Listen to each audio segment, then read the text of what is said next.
This is the number one globe debunk. I can see a sunset at a 6-foot height from one Hawaiian island to another. And if the Earth were a ball with a 59 mile radius, this is like too funny. You would see obstruction because the sun is supposedly the center of the solar system. So here's the sun, here's the Earth. Supposedly they're spinning backwards, right?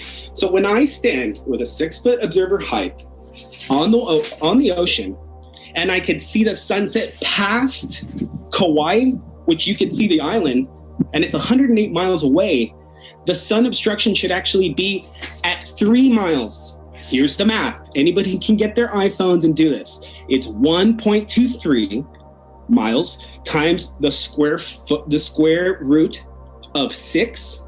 That's going to give you the top of the ball. The top of the ball is what's supposed to be causing obstruction. But in reality, not in a model, we already won with sunsets. It's a done deal. The sun isn't being obstructed at 108 miles, where I could see Kauai from the tip of Oahu. It's hiding behind the horizon way further. Globe debunked. Do I even have to bring up the fact that globe versus flat went to court in the state of Georgia in 2019? And guess who won? Flat Earth won by a landslide. Not once, twice. The reason is the baller could not provide actual evidence of curvature. The one I just debunked, that's why we won in court. So as far as this being a debate, the debate's over. NASA uses flat Earth models. You can see a 9,000 kilometer squared area in the Bolivian salt flats, and guess what? It's all flat.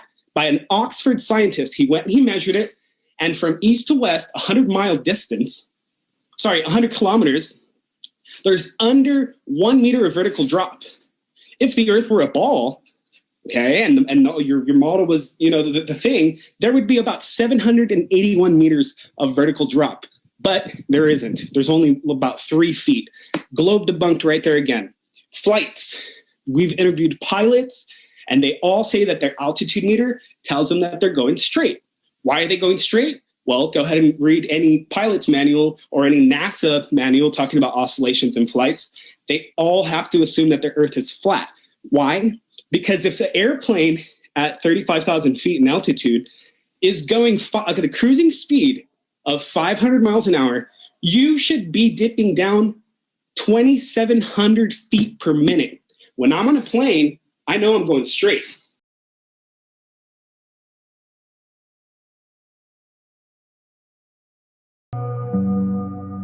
Turn thee yet again, and thou shalt see greater abominations than these. And he brought me into the inner court of the Lord's house, and behold, at the door of the temple of the Lord, between the porch and the altar, were about 25 men, with their backs toward the temple of the Lord, and their faces toward the east. And they worshipped the sun toward the east. Then he said unto me, Hast thou seen this, O son of man? Is it a light thing to the house of Judah that they commit the abominations which they commit here? For they have filled the land with violence, and have returned to provoke me to anger.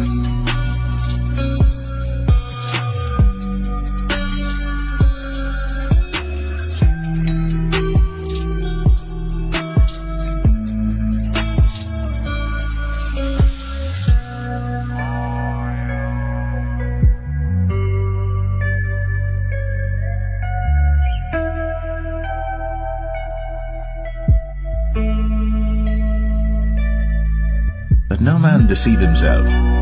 If any man among you seemeth to be wise in this world, let him become a fool, that he may be wise. For the wisdom of this world is foolishness with God. For it is written, He taketh the wise in their own craftiness.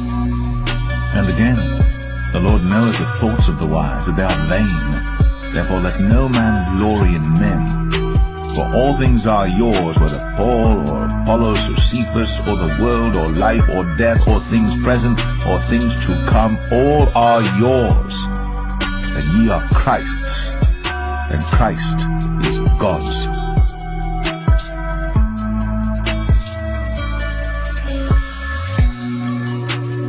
God said, "Let there be a firmament in the midst of the waters, and let it divide the waters from the waters."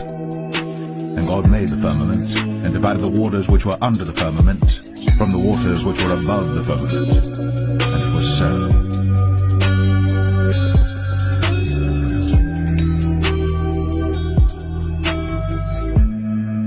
And God made the firmament, and divided the waters which were under the firmament from the waters which were above the firmament.